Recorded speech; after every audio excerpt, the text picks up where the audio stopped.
Muy bien, vamos a tratar ahora sobre enfermedad vascular arterial periférica, ¿no? Que es un punto importante para ustedes, para su currícula, en lo que respecta a angiología, ¿no? Como el capítulo es angiocardiología. Bien, pues entendemos por enfermedad arterial como la obliteración arterial progresiva, ¿no? Que pues va a llevar a cabo, va a devenir en la disminución del flujo arterial, por ende, menor aporte de oxígeno hacia Recording in progress. un tejido, algún órgano, ¿no? Esto, como conocemos todos nosotros, y ustedes mejor que quienes habla, pues se debe a la formación, ¿no?, de placas ateromatosas, ateroscleróticas, aterotrombóticas en el endotelio de los vasos arteriales, ¿no? Y esta, pues cuando llega ya a tener sobre un 70-75% de la área de sección transversal de una, del vaso, hablamos de una estenosis crítica, ¿no?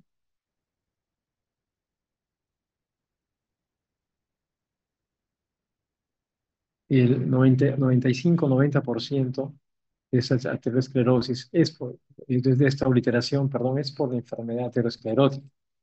Eh, y un 5 o 10% es de origen de etiología no aterosclerótica, llamemos displasia fibromuscular, tromboangeitis, colagenopatías que van a dar un compromiso, ¿no?, a nivel vascular endotelial. Los factores de riesgo son bien conocidos por todos ustedes, ¿no? Eh, Tenemos el tabaco como el principal factor de riesgo, ¿no? Eh, la diabetes mellitus, la hipertensión, la dislipidemia, ¿no? Y, y es importante recalcar, ¿no?, el tabaco como tal, ¿no? Pues así como dañan los alveolos, ¿no?, los pulmones, también hay un daño importante en el endotelio, producto de la combustión, ¿no?, de los benzopirenos, las sustancias que son liberadas con la combustión del alquitrán, del papel que envuelve al tabaco generalmente, pues esto daña, hay un daño terrible, daño endotelial, que va a ser el sustrato para que sobre él se formen las placas, ¿no? Esta injuria va a permitir, va a acelerar, digamos, exacerbar la formación de placas, ¿no?, eh, aterotrombóticas. Como en todo, pues tenemos que modificar los factores de riesgo para lograr la prevención de la enfermedad. Entonces, la epidemiología, para fines didácticos, prácticos, pues abarca todos los territorios que ven ustedes ahí, ¿no? Abdomen, pelvis, arterias coronarias, ¿no? Carótidas, vértebro-basilares. La economía es una sola, por ende la enfermedad vascular arterial, si bien la estudiamos en especialidades tal vez eh, diversas en cada territorio, es una sola, ¿no? Entonces la enfermedad arterial es muy, muy semejante a nivel esplácnico, cuanto a nivel coronario, a nivel periférico, ¿no?, a nivel carotidio. Entonces las placas, ya esto es conocido por ustedes, ¿no? Son generalmente placas ateromatosas, producto de un ateroma, el cual pues ahí se ulcera, pues, se puede desprender o puede bien ir a la calcificación. Por otro lado, también en la parte no aterosclerótica tenemos la displasia fibromuscular, las vasculitis, que van a producir a la postre, ¿no?, una estenosis, ¿no?, eh, del lecho vascular. Entonces, hablamos en la patogenia, pues, ¿no?, de la aterotrombosis, que es la formación del ateroma más los trombos, ¿no?, la adhesión plaquetaria y todos los factores, sustancias y reacciones, ¿no?, mediadores que van a contribuir a ello, ¿no?, que no es motivo ahora del tema, pero que sí ustedes lo tienen que haber estudiado en la parte de fisiopatología, ¿no?, de esto, ¿no?, que es muy importante, ¿no?, aplicar la ciencia básica luego acá, ¿no?, a la parte clínica. Entonces, una vez que tenemos ya la aterosclerosis obliterante, pues esta placa ya formada o se desprende y produce fenómenos embólicos distalmente, o va a, digamos, en lugar de ser una placa fibrolipídica, va a ser una placa que se va a calcificar, ¿no? Fibrocálcica. Eh, digamos que es menos emboligénica que la primera, por ende, igual de grave porque va a producir una estenosis, cuanto la primera, ¿no? Sin embargo, lo que se tiende es que la placa pues no se ulcere, se estabilice, ¿no? Y se calcifique, definitivamente ya formada, ¿no? Como insisto, siempre lo ideal es la prevención, evitar la formación de la placa. Entonces, esto es semiología que ustedes ya dominan, ¿no? Han visto esto en semiología, ¿no? Pero vamos a repasarlo un poco, ¿no? Los síntomas de la enfermedad arterial, pues básicamente son síntomas que pueden, en muchos casos tal vez, eh, confundirse con otro tipo de patología, ¿no? Puede haber un dolor, ¿no? Puede haber calambres, parestesias, ¿no? Y ahí pues, ustedes pueden pensar en otro tipo de enfermedad, de dolencia, ¿no? Puede haber frialdad, ¿no? Puede haber claudicación a la marcha, que es un síntoma que sí, de alguna forma, si es la claudicación intermitente, es un signo, síntoma y un signo que es casi patognomónico de la insuficiencia arterial. El paciente deambula tantos metros, luego para, se oxigena, ¿no? Y permite que haya mayor aporte de oxígeno, ¿no? A nivel tisular, ¿no? Entonces, ahí hay una, una mejor respiración celular, ¿no? Eh, a nivel mitocondrial, mayor formación de ATP, si el paciente vuelve pues nuevamente, ¿no? A un metabolismo aerobio y vuelve a caminar otra vez hasta que otra vez por la deficiencia en la circulación, por las placas ateroscleróticas, para nuevamente y repite el ciclo. Entonces se llama claudicación intermitente, ¿no? Es un signo, como menciono, muy peculiar, casi patognomónico de la insuficiencia arterial. Podemos ver cambios de coloración, diferencia de temperatura, cambios en el trofismo, ausencia o disminución del pulso arterial, del vello en esa zona, ¿no? Por ejemplo, a nivel carotidio podemos ver soplos también. En lo que respecta a la insuficiencia de enfermedad arterial, hay varias clasificaciones. He traído esta porque es la clasificación básica, ¿no? De los doctores Lerich y Fontaine, en el cual en el estadio 1 estamos asintomáticos, en el estadio 2 ya hay claudicación. Sin embargo, si el paciente tiene una autonomía de caminar más de 150 metros, se menciona siempre el paciente en superficie plana, con un ritmo adecuado, ¿no? Que no sea extenuante, entonces sin parar, pues consideramos que está en un estadio Fontaine 2A, el cual tiene cierta autonomía y puede, de alguna forma, el paciente todavía ser manejado, entre comillas, médicamente, ¿no? Si este es un estadio 2B en el cual claudica a una distancia menor a 150 metros, es decir, camina y tiene que parar por dolor en las piernas, ¿no? Por ejemplo, o en los muslos, ¿no? A, a una distancia de 100 metros, por ejemplo. Este es un paciente que está en riesgo, ¿no?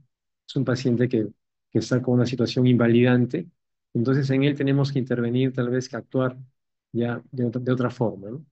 Siguiendo la evolución natural de esta enfermedad arterial, el estadio 3 es cuando hay un dolor en reposo, ¿no? Lo llama la isquemia crítica, cuando el paciente, a pesar de que no se moviliza, pero hay dolor, porque el aporte de oxígeno es mínimo ya, la estrechez, la estenosis a nivel de algún territorio en él, pues generalmente distal, es muy crítica y hay un sufrimiento constante, ¿no? Una isquemia constante que es un dolor incoercible que no se con analgésicos muchas veces, ¿no? Y el estadio 4 es ya cuando hay necrosis y gangrena, ¿no?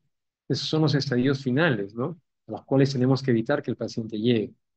Inclusive en el estadio 3, sin haber antes de que haya necrosis o gangrena, pacientes que tienen dolores pero muy, pues, digamos, agudos, incoercibles, crónicamente son pacientes ya en riesgo inclusive, ¿no?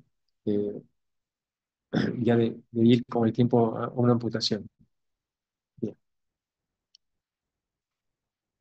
Este gráfico es para mostrar a ustedes la topografía de la lesión, ¿no? Si el paciente va a la consulta con ustedes y les refiere síntomas como este, como lo que hemos conversado, como claudicación a la marcha, dolor en miembros, tienen ustedes que ser muy agudos en preguntar cómo es el dolor, si hay un traumatismo, para ir descartando diagnósticos diferenciales, tipo dolores articulares, musculoesqueléticos, ¿no? Neurológicos, tipo lumbociáticas, etcétera, ¿no?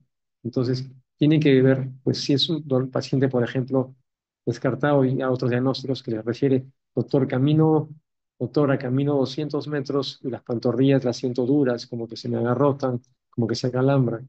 Paro porque no puedo más, luego descanso unos minutos, 5 minutos, y nuevamente puedo volver a continuar, pero tengo que volver a parar. Entonces, esa es la claudicación intermitente. Cuando el paciente tiene dolor, por ejemplo, perdón, enfermedad a nivel aorto ilíaco, generalmente el dolor ya se manifiesta desde el nivel glúteo. Cuando la enfermedad es a nivel de femoral, ¿no? A nivel del eje femoral común y profundo, la enfermedad se manifiesta en el muslo. Cuando la enfermedad es en femoral superficial, hipoplitea, ¿no? Ahí tenemos ya una enfermedad en pantorrilla, ¿no? Y cuando el dolor es en pies, pues tenemos una enfermedad a nivel de troncos distales. Entonces es importante la localización del dolor, ¿no? Para también ya que ustedes puedan inferir en qué parte del árbol arterial hay una estenosis, hay que estudiar, qué parte tiene que ser evaluada, ¿no? Y importante también cuantificar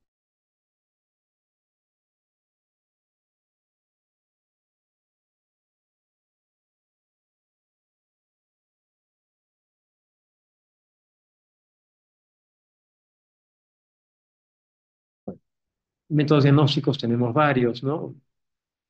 Todo lo que es el laboratorio vascular, ¿no? Desde ejercicios, claudicometrías, pletismografías, ¿no? El Doppler continuo. El más utilizado es el ecodoppler, que es el examen no invasivo, ¿no? Que puede ser repetido N veces, ¿no? En el cual pues nos da imágenes, ¿no? De anatomía y de flujo a nivel del árbol arterial. También tenemos, ya para mayor precisión, la angiotomografía, la angioresonancia y por último, el gol estándar, la arteriografía siempre, ¿no? El digital, pues es el gol estándar, ¿no? Para diagnóstico y tratamiento. En un paciente que esté en un Fontaine, por ejemplo, 2A, que camina más de 150 metros, eh, y que ustedes ven que no hay mayores signos de isquemia, no hay cianosis, no hay frialdad, ¿no? El paciente tal vez un llenado capilar adecuado aún, los pulsos pueden estar presentes, tal vez atenuados, pues ustedes pueden pedir un ecodoppler, ¿no? Para evaluar, y tal vez no todavía una angiotomografía, una resonancia, porque está en un estadio, digamos, en el cual puede recuperarse decidiendo modificar estados de riesgo, que deambule, ¿no? Con alguna medicación también que vamos a ver más adelante. Pero si el paciente ya está en un estadio 2B, pues allí tenemos que tomar otra actitud. Tenemos que ya ser un poquito más agresivos, ir a una angiotomografía o angioresonancia y a una arteriografía, tal vez con intención de hacer un tratamiento ¿no? intervencionista generalmente, o tal vez quirúrgico. Bueno, el manejo clínico inicialmente es modificar factores de riesgo, como sabemos todos, como debemos hacer todos, sea ustedes la especialidad que tomen, tienen que tener esto y tenerlo presente, ¿no? Para modificar los factores de riesgo en el paciente y no evitar que llegue a una enfermedad avanzada donde muchas veces ya no se le puede recuperar y muchas veces acaban perdiendo parte de un miembro o un miembro, ¿no? Con con las connotaciones que esto lleva, ¿no? Laborales, psicológicas, familiares, etcétera. Bueno, eh, control de enfermedades concomitantes, obviamente, por ejemplo, los diabéticos, ¿no? Mantener una normoglicemia y todas las complicaciones que pueden haber, ¿no? Ejercicio físico, ¿no? Evitar, pues, que el paciente sea obeso, que haya sedentarismo, ¿no? Y, pues, modificado todo esto, si hay que dar terapia farmacológica, lo que más utilizamos, pues, son los antiagregantes plaquetarios, ¿no? Las estatinas también, con el factor pleiotrópico y porque van a, digamos, favorecer la estabilización de la placa, podemos usar la atorvastatina, dosis de 20 miligramos, una vez al día, ¿no? Evaluando que no haya, obviamente, eh, hepatopatía, ¿no? O alteración de las enzimas hepáticas. Podemos usar eh, antiagregantes tipo la aspirina, ácido acetil salicílico, 100 miligramos, o el clopidogrel, ¿no? 75 miligramos. O uno de los dos, generalmente son monodosis, una dosis cada 24 horas, sea aspirina, sea clopidogrel. La pentoxifilina viene de 400 miligramos, es un hemorreológico, de alguna forma también, se puede utilizar cada 12 horas, ¿no? Como se menciona que de alguna forma favorece la diapedesis de los glóbulos rojos y por ende mejor aporte de oxígeno. Y también tenemos el cilostazol, que es un fármaco que va a favorecer una vasodilatación, sobre todo a nivel periférico, pero también puede tener un efecto a nivel coronario, que tener un poco cuidado con los pacientes, hay que tener cuidado con pacientes que tienen y una isquemia coronaria, tal vez en ellos, o sea, no, tal vez no, en ellos tienen que ser primero evaluados por el cardiólogo y, y es muy probable que esté contraindicado, ¿no? El ciloxazol viene en tabletas de 50 y de 100 miligramos, la dosis inicial, 50 miligramos de 12 en 12, ¿no? Lejos de comidas, y podemos llegar a una dosis tope de 100 miligramos de 12 en 12, ¿no? Para, eh, con esto, ayudar a que el paciente pues, mejore su claudicación. Lo usamos sobre todo en paciente que claudica, ¿no? Entonces ahí para vasodilatar distal periféricamente y ayudar a que el paciente pues, mejore su marcha. Todo esto tiene que ser ayudado con deambulación, con una disposición del paciente a poder deambular, caminar. Caso contrario, paciente que no deambula, por más medicación que se dé, es un paciente que va a ir regrediendo, lamentablemente, y va a correr mayor riesgo, ¿no? Eso se ve en pacientes que son postrados también, los cuales la enfermedad pues avanza más rápido, ¿no? A mayor rapidez. Bien, el objetivo del tratamiento intervencionista es la revascularización, ¿no? Entonces, se puede hacer de manera percutánea o de manera quirúrgica, ¿no? Eh, lo inicial sería intentar hacer una angioplastía, ¿no? Percutánea, tal vez colocar un stent, ¿no? Según el territorio. De no ser posible, pues, y habiendo, siempre tiene que haber algunas, hay consideraciones ya son netamente anatómicas, quirúrgicas al respecto, y de no ser posible, pues, se haría un bypass, ¿no? Una restauración quirúrgica, la cual también ambos métodos, pues, no están exentos de complicaciones y tienen también una duración, ¿no? Dependiendo del avance de la enfermedad, de los lechos distales, ¿no?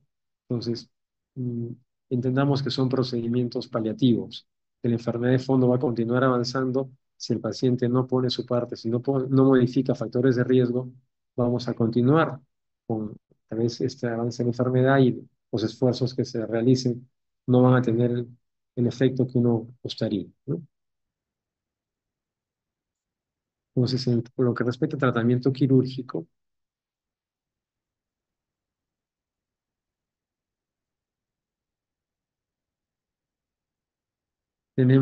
vamos a hablar un poquito de injertos. Perdón, un momento.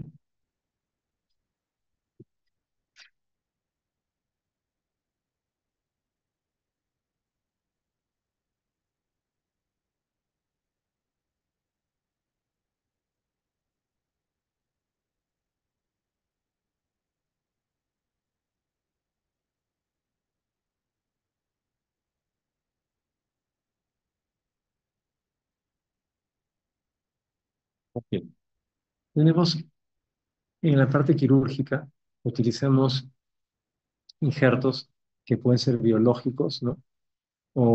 Y estos a su vez pueden ser autógenos o autólogos, tipo la vena safena, que es la más utilizada de manera invertida por las válvulas, ¿no? La vena safena interna, o también injertos no autógenos o no autólogos. Llamemos por ejemplo, homoinjertos, cuando hay un banco de homoinjertos, ¿no?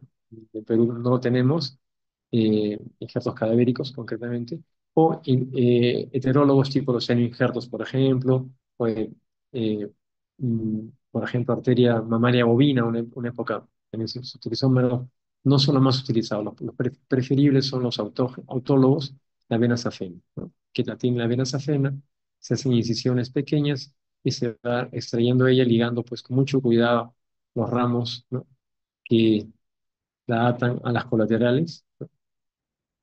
Y entendamos que ya si es un paciente que tiene una enfermedad isquémica distal o es un paciente diabético, tenemos que ser muy prolijos en la disección de la vena, hacerlo lo más proximal posible para evitar también, porque es un paciente que, para, digamos, evitar infecciones o lesiones sobreagregadas en la, eh, ya en sí, en ese miembro, ¿no? Bien, entonces, también existen injertos sintéticos, ¿no? Básicamente de Dacron o de PTFE, ¿no? El Dacron puede ser de malla o de tela, que es el níter, ¿no? Que es como una malla. Y el PTFE es el politetrafluoretileno, que es como el teflón, ¿no? Es un más material, digamos, más flexible, ¿no? Y más, pero ambos son buenos, ambos tienen sus indicaciones, preferencias, inclusive pueden utilizarse en algunos territorios ambos. Acá ven un injerto, por ejemplo, que se usa en aorta para enfermedad aortoilíaca. Es lo que se llama un injerto en pantalón, ¿no? Es un injerto de Dacron, está corrugado, se puede estirar un poquito más. Las líneas son para mantener, saber que es la parte alta, perdón, anterior, para ayudarnos, ¿no? Y se bifurca como que fuese la aorta en dos ilíacas, ¿no? Ya con diámetros, hay diámetros diversos, ¿no? Pueden tener de, por ejemplo, acá 20 milímetros, por acá por 10 milímetros, ¿no? Un ejemplo puede ser 16 por 8, 14 por 7, etcétera, ¿no? Entonces, y se van recortando, se van moldeando según la necesidad del paciente, ¿no? Esto es en el caso de un Dacron. Acá tienen, por ejemplo, ¿no? Un síndrome de Lerich, ¿no? Es una enfermedad aortoilíaca.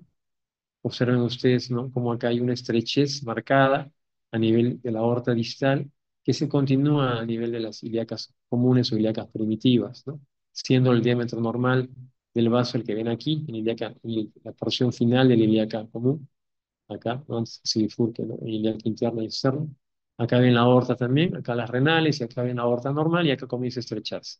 Entonces, el injerto que se mencionó anteriormente, pues la anastomosa, ¿no? Por ejemplo, en la aorta, este es el caso de un aneurisma, ¿no? Una anastomosis proximal, y una ramita va hacia una ilíaca y la otra a la otra, ¿no? En este caso, el injerto es de PTFE, ¿no? Es como teflón. Esa es una endoaneurismografía, se han ligado ¿no? Acá esos vasitos, ¿no? Y las lumbares, y luego ya se abre el saco aneurismático, y con él mismo se recubre el injerto. Y se hacen las hemosis primero proximal y luego distal. Con ese clampan los vasos para tener un campo exánime. No, para ello se requiere una incisión, pues, a nivel mediano, ¿no? Abdominal. Aquí y a las vistas de la cirugía se está colocando el injerto, por ejemplo, en ese caso es el Dacron, ¿no? Se está haciendo, en este caso se ha hecho una cirugía de una incisión menor, ¿no? Con valvas se requieren por lo menos dos o tres, a veces hasta cuatro asistentes, porque cada uno tiene que hacer valva, jalar un poquito, se trabaja con vísceras dentro, ¿no? Y con otras maniobras que nos permiten de alguna forma poner la mesa en anteflexión, flexión, para ayudar a la exposición, ¿no? Y con incisión menor y con las vísceras dentro, tal vez lograr sobre todo evitar la evisceración, una mejor recuperación del paciente. Aquí tenemos una enfermedad arterial periférica, ¿no? Eh, ven ustedes una arteria femoral, ¿no? Superficial, que luego, ¿no? se llega, para ayudarlos a ustedes que lo visualicen un poco mejor, ¿no? A este nivel, y ya es la arteria poplitea, donde justamente acá, en el segmento medio de la poplitea, conocemos nosotros, llamamos como P2, ¿no? CP1 celiac arriba, P3 distal, hay una estenosis crítica, ¿no? Ven varias lesiones acá a nivel del Hunter, ¿no? También lesiones ya importantes y acá sí es una lesión crítica. Todas esas lesiones van sumando. Acá hay una recanalización a nivel de los troncos, el tronco tibial anterior, que también está estenosado, y el tronco tibio peroneo, ¿no? Entonces, es importante fijar acá unos conceptos para que ustedes tengan una idea, eso ya es más de la especialidad, pero es importante mencionárselos, ¿no? Eh, Cuando se hace una angioplastía, un tratamiento quirúrgico, se evalúa un lecho distal, ¿no? Uno lo que tiene que buscar es intentar tener un buen lecho, perdón, ver que haya un lecho distal adecuado para que la angioplastía que ustedes realicen, colocar un catéter, ¿no? Una guía primero, luego un catéter, poner acá un balón, dilatar y dejar un stent para zona de flexión, por ejemplo, ¿no? Siempre y cuando esto va a servir desde que hay un lecho de salida. Aquí ven ustedes que la tibial anterior se estenosa. Esta vez la salida no es buena, pero el tronco tibio peroneo hacia abajo es bueno. De la peronea a la tibial posterior. Entonces, habiendo un buen lecho de salida, ustedes pueden hacer una angioplastía a este nivel o pueden colocar un bypass de la femoral, ¿no? El común o superficial, ¿no? Se prefiere ya de la común por acceso, por abordaje, hacia la porción de la poplitea. En este caso sería luego de la lesión, la P3, o sea, la poplita infracondila debajo de rodilla, ¿no? Esto es, digamos, lo que se realiza en la enfermedad arterial. Como ustedes comprenden, si el paciente no modifica estilos de vida, la enfermedad continúa a nivel distal y pues este bypass, esa angioplastía, puede ser que no tengan la duración que ustedes como médicos hubieran querido, ¿no? Entonces es importante tener la colaboración del paciente, es fundamental, ¿no? Explicarle que tratamiento puede tener complicaciones, puede no tener el resultado que quisiéramos y que puede no durar lo que quisiéramos que dure si el paciente y la familia del paciente no colaboran con que modifique estilos de vida y se adhiera a su medicación. Se tuneliza, para acá, por ejemplo, se hace una incisión, ¿no? A nivel femoral, se diseca la arteria, se tuneliza el injerto, ¿no? Se hace los reparos respectivos, ¿no? Acá ya se hace una anastomosis, ¿no? Acá en este caso es un injerto de PTF anillado, tiene unos anillitos que se van retirando para que pueda ser flexible en las zonas de flexión, sobre todo debajo de la rodilla, ¿no? La arteria popltea en su porción distal, hecho la anastomosis, ¿no? Aquí la ven la anastomosis con este eh, es un anillado, es un PTF, ¿no? Diferente, con simple línea, los puntitos nos van a ayudar a ver que es la cara anterior del injerto para ayudar a la simetría, a cortar, ¿no? Porque ya digamos, el molde cómo uno configura el corte del injerto, el bisel, la caída, ya es un poco arte, es un poco experiencia, según cómo se presente, según la profundidad de los tejidos para evitar que no quede muy angulado, ¿no? Entonces, el tener las marcas orienta, permite ayudar para que haya una simetría, una mayor distribución. Siendo una buena anastomosis, pues hay una mayor patencia, un menor flujo turbulento y el injerto dura más. Aquí ven lo mismo con una vena, por ejemplo, ¿no? Se ha hecho la anastomosis distal, en este caso primero, se va a tunelizar la vena para luego hacer la anastomosis eh, proximal y que se llene la venita, ¿no? Eh, bien, eso sí. Acá es un clamp, otro clamp para trabajar en un campo exangüe, ser preparado, ¿no? Con hilos que luego se retiren las colaterales, ¿no? Muy bien. Entonces, la revascularización, como todo procedimiento, puede tener sangrado, infección, ¿no? Trombosis, pseudoaneurismas también, fístulas, ¿no? A nivel venoso. Entonces, es importante pues, tener presente que sea angioplastía, sea revascularización, son tratamientos paliativos. Eso quiero que se queden con ese mensaje. La enfermedad arterial periférica es una enfermedad que va a ser una evolución natural, que si no logramos modificar esa evolución, enlentecerla, si no enlentecemos el avance de ella, pues puede devenir en la pérdida de un miembro, ¿no? O parte de un miembro del paciente. Entonces, es importante para todos ustedes que queden claro, modificar estilos de vida, factores de riesgo. Eso es lo fundamental.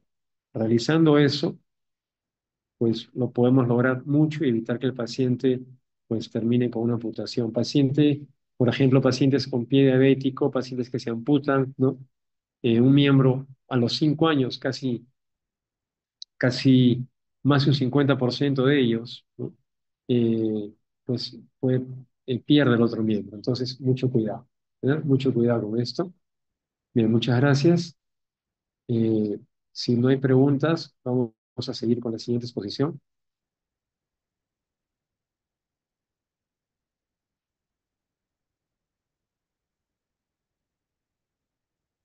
¿Están allí todavía?